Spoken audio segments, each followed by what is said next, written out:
When a group of 60 Roman senators plunged their knives into Gaius Julius Caesar on the floor of the Senate on that fateful day in March of 44 BC, they strongly believed that through their murderous act they were saving the Roman Republic from descending into autocracy.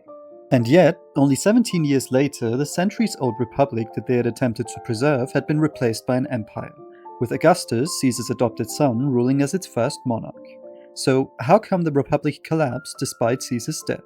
Well, unlike what the conspirators had hoped for, the death of Caesar didn't return power to the Senate, but created a volatile political environment that led to deadly power struggles and violent conflict.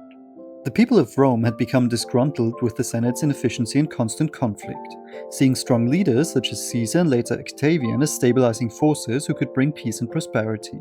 Caesar's death led key political figures such as Brutus, Cassius, and his two political heirs Mark Antony and Octavian, later known as Emperor Augustus, to fight each other for dominance over Rome, resulting in decades of civil war.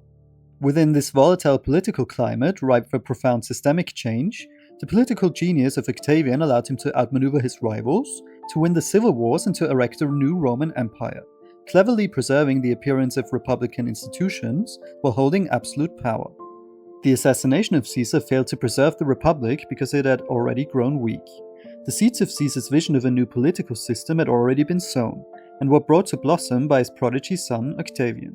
Now, as always, thank you for watching, and if you enjoyed the video, please like, comment, subscribe, and become a channel member to support the work we do.